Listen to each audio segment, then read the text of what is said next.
Hello दोस्तों, कैसे हैं आप सभी। आशा करते हैं आप सभी स्वस्थ होंगे। आप सभी का बहुत बहुत स्वागत है हमारी यूट्यूब चैनल ट्रिकी हिंदी पर। दोस्तों, आज की इस वीडियो में हम बात करने वाले हैं हिंदी व्याकरण के प्रीवियस ईयर में पूछे गए प्रश्नों के बारे में। तो चलिए अपनी इस वीडियो को बिना समय गवाए शुरू करते हैं। और ये सभी प्रश्न आपके लिए बहुत ज़्यादा इंपॉर्टेंट हो जाते हैं, बहुत बार पेपरों में रिपीट हुए हैं। तो अगर आप चैनल पर नए हो तो चैनल को सब्सक्राइब कर लेना। बात करते हैं पहले प्रश्न की। पहला प्रश्न हमें दिया गया है, हिंदी वर्णमाला में अंग और आहा क्या हैं। पहला ऑप्शन हमें दिया गया है स्वर, दूसरा ऑप्शन हमें दिया गया है व्यंजन, तीसरा ऑप्शन हमें दिया गया है अयोगवाह और चौथा ऑप्शन हमें दिया है संयुक्ताक्षर। तो इन दोनों को, अंग और आहा को, यदि हम स्वर में ना गिने तब ये क्या कहलाते हैं, ये हमसे पूछा गया है। तो बात करते हैं ऑप्शंस की। स्वर हमारे वे वर्ण होते हैं जो स्वतंत्र रूप से बोले जाते हैं। व्यंजन हमारे स्वरों की सहायता से बोले जाते हैं। अंग और आहा हमारे होते हैं अयोगवाह, जो ना तो स्वर में आते हैं और ना ही व्यंजन में आते हैं। ये हमारे अयोगवाह कहलाते हैं। और बात करते हैं संयुक्ताक्षर की, तो ये होते हैं हमारे चार, शा, त्रा, ज्ञा और शिरा। ये हमारे चार होते हैं संयुक्ताक्षर। तो आशा करता हूँ आपको पहला प्रश्न अच्छे से समझ में आया होगा। पहले प्रश्न के बाद बात करते हैं दूसरे प्रश्न की। पहले प्रश्न का सही उत्तर होगा हमारा अयोगवाह। आप लोग स्क्रीनशॉट लेना चाहें उसके लिए मैं यहाँ पर थोड़ी देर रुककर आपको स्क्रीनशॉट लेने का टाइम दे रहा हूँ। इसके बाद बात करते हैं दूसरे प्रश्न की। दूसरा प्रश्न हमसे पूछा गया है, ज्यों ज्यों बूढ़े श्याम रंग त्यों त्यों उज्ज्वल होए, इस पंक्ति में कौन सा अलंकार है। दूसरा प्रश्न हमें अलंकार से दिया गया है और बहुत ही इंपॉर्टेंट प्रश्न, बहुत बार पेपर में पूछा गया है। तो कौन सा अलंकार है इस प्रश्न में, आइए देखते हैं ऑप्शंस को। पहला ऑप्शन हमें दिया गया है विरोधाभास अलंकार, दूसरा ऑप्शन हमें दिया गया है यमक अलंकार, तीसरा ऑप्शन हमें दिया गया है उत्प्रेक्षा अलंकार और चौथा ऑप्शन हमें दिया गया है रूपक अलंकार। तो बात करते हैं दूसरे प्रश्न के सही उत्तर की। दूसरे प्रश्न का सही उत्तर होगा ऑप्शन नंबर ए, विरोधाभास अलंकार। क्योंकि यहाँ पर कहा गया है, यदि इसके हिंदी अर्थ की बात करें, ज्यों ज्यों ज्यों ज्यों बूढ़े श्याम रंग त्यों त्यों उज्ज्वल होए, मतलब कि कोई बूढ़ा हो रहा है तो वो उज्ज्वल हो रहा है। तो ये यहाँ पर एक विरोध को दर्शा रहा है। व्यक्ति बूढ़ा होता है तो वो, उसके चेहरा मतलब खिल रहा है। यहाँ पर ये बात हो रही कि कोई बूढ़ा हो रहा है तो वो और अधिक सुंदर बन जाए, इस तरह से इसका अर्थ निकल रहा है, जो कि विरोधाभास का अर्थ दे रहा है। तो दूसरे प्रश्न का सही उत्तर होगा ऑप्शन नंबर ए। इसके बाद बात करते हैं तीसरे प्रश्न की। तीसरा प्रश्न है, गेहूं शब्द का निम्न में से तत्सम शब्द है, यानी कि गेहूं को तत्सम शब्द में क्या कहते हैं वो हमें बताना है। पहला ऑप्शन दिया गया है गोहुम, दूसरा ऑप्शन हमें दिया है गोधुम, तीसरा ऑप्शन हमें दिया गया है गोई और चौथा ऑप्शन हमें दिया है गोधूम। तो तीसरे प्रश्न के यदि सही उत्तर की बात करें तो तीसरे प्रश्न का सही उत्तर होगा ऑप्शन नंबर डी, गोधूम, यानी कि बड़े ऊ की मात्रा लगेगी, ना कि छोटे ऊ की।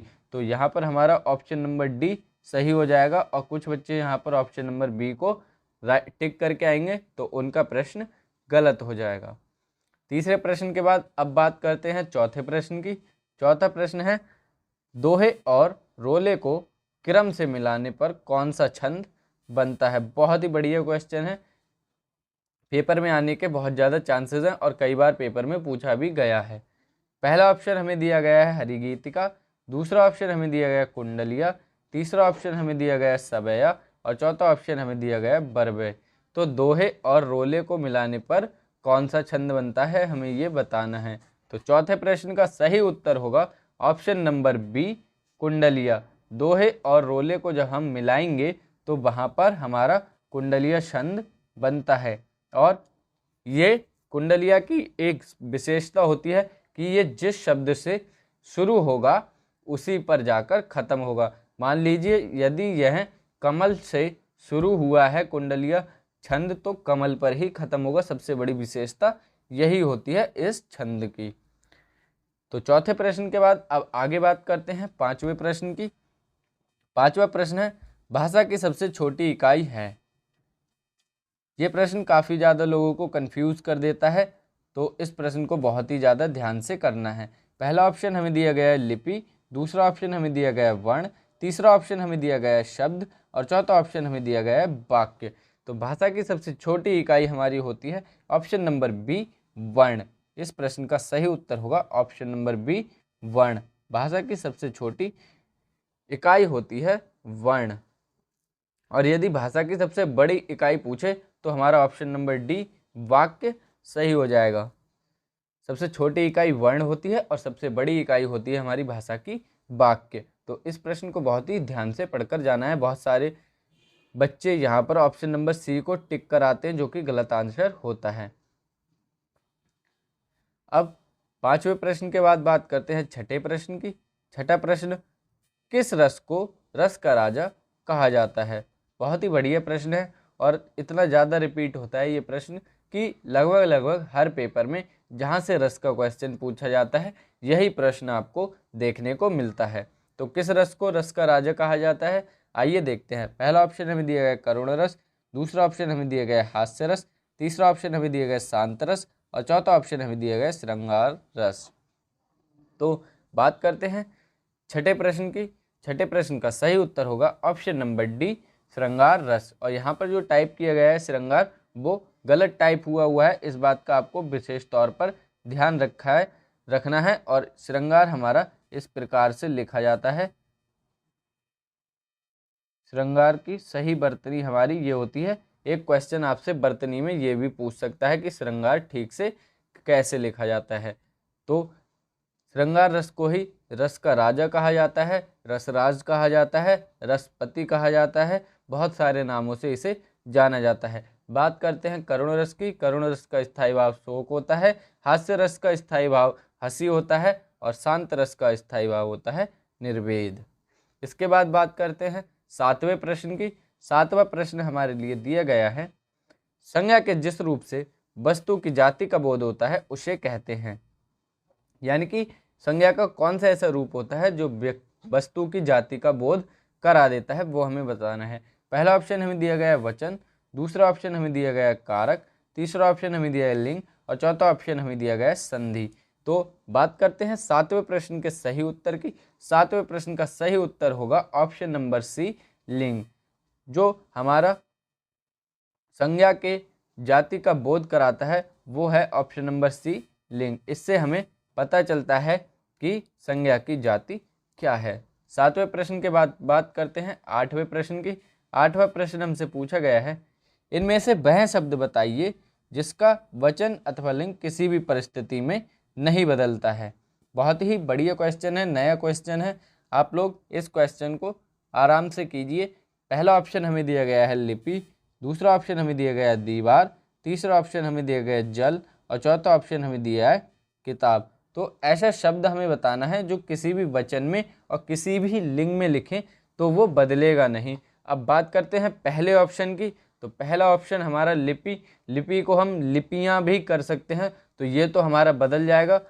दूसरा ऑप्शन है दीवार, दीवार का हम दीवारें भी कर सकते हैं, ये भी हमारा कट गया। बात करते हैं तीसरे ऑप्शन की जल, तो जल, जल हमारा किसी भी लिंग वचन में लिखा जाए तो ये नहीं बदला जाएगा। बात करते हैं चौथे ऑप्शन की किताब, किताब का हम किताबें कर सकते हैं, तो ये भी बदल सकता है। यानी कि आठवें प्रश्न का सही उत्तर होगा ऑप्शन नंबर सी, जल। यहाँ पर हमारा जो जल शब्द दिया गया है वो किसी भी वचन और किसी भी लिंग के अनुसार परिवर्तित नहीं होगा, चाहे वो कोई सा भी वचन दिया गया हो, बहुवचन हो या एक वचन हो, जल का जल ही रहेगा, जलो या जला नहीं कर सकते हैं। आठवें प्रश्न के बाद बात करते हैं नवे प्रश्न की। नवा प्रश्न, शुद्ध वर्तनी का चयन कीजिए। शुद्ध वर्तनी का चयन करके हमें बताना है कि अस्पृश्यता किस प्रकार से लिखा जाता है। पहला ऑप्शन अस्पृश्यता, दूसरा ऑप्शन अस्पृश्यता, तीसरा ऑप्शन अस्पृश्यता और चौथा ऑप्शन अस्पृश्यता। तो हमें इसका सही वर्तनी रूप बताना है। तो आप सभी इस चीज़ से तो पता होगा कि ये ऑप्शन नंबर सी और ऑप्शन नंबर ए तो बिल्कुल नहीं होगा। अब बच्चे हमारे ऑप्शन नंबर बी और ऑप्शन नंबर डी। तो आपने कहीं ना कहीं इसको लिखा हुआ देखा जरूर होगा और आप सभी जानते होंगे कि इसमें हमारा शाह शलजम वाला आता है। तो अब देखते हैं सलजम वाला शाह हमारा केवल एक ही ऑप्शन में बचा है, ऑप्शन नंबर बी, यानी कि यही हमारा सही उत्तर हो जाएगा। 90 प्रश्न का सही उत्तर अस्पृश्यता इस प्रकार से शुद्ध वर्तनी में लिखा जाता है। इसी प्रकार कवियत्री और अस्पृश्यता, श्रृंगार, उज्ज्वल और भी कई सारे शब्द हैं। इन्हीं लगभग 30-40 शब्द ऐसे हैं जो बार बार पेपरों में रिपीट होते रहते हैं। तो जब आपके पेपर नज़दीक होंगे तो मैं उन सभी शब्दों को लेकर एक शुद्ध वर्तनी की क्लास डाल दूंगा। तब तक आप इस शब्द को ध्यान से देख लीजिए कि अस्पृश्यता इस प्रकार से लिखा जाता है। 90 प्रश्न के बाद बात करते हैं 10वें प्रश्न की। 10वां प्रश्न हमारा पूछा गया है, ज्या को वर्णमाला में माना जाता है। पहला ऑप्शन हमें दिया गया है संयुक्त व्यंजन, दूसरा ऑप्शन हमें दिया गया है स्वर संधि, तीसरा ऑप्शन हमें दिया गया है अनुस्वार और चौथा ऑप्शन हमें दिया गया है व्यंजन। तो ज्या को वर्णमाला में क्या माना जाता है, आइए बात करते हैं इसके सही उत्तर की। तो इसका सही उत्तर होगा ऑप्शन नंबर ए, संयुक्त व्यंजन। संयुक्त व्यंजन हमारे 4 होते हैं, जिनमें से एक ज्या भी होता है और ऑप्शन नंबर ए इस प्रश्न का सही उत्तर हो जाएगा। संयुक्त व्यंजन हमारे होते हैं छा, तिरा, ज्या और शिरा, ये 4 हमारे संयुक्त व्यंजन होते हैं। का और शा को मिलाकर शा का निर्माण होता है, ता और रा को मिलाकर त्रा का निर्माण होता है, जा और या को मिलाकर ज्या का निर्माण होता है, शिरा हमारा शा और रा को मिलाकर बनता है। तो ये थे आज की हमारी वीडियो के 10 प्रश्न। वीडियो कैसी लगी कमेंट बॉक्स में ज़रूर बताना। वीडियो पसंद आई वीडियो को लाइक कर देना। Thank you for watching this video. Channel को सब्सक्राइब करके अपने सभी दोस्तों में शेयर कर देना। ऐसी इंटरेस्टिंग वीडियोस आपको हमारे चैनल पर मिलती रहेंगी और आपको और भी एग्ज़ाम्स की क्लासेस की तैयारी हमारे चैनल पर कराई जाएगी। तो thank you for watching this video again. मिलेंगे अगली वीडियो में बहुत ही जल्द। तब तक के लिए पढ़ते रहिए, स्वस्थ रहिए। जय हिंद दोस्तों, वंदे मातरम, धन्यवाद।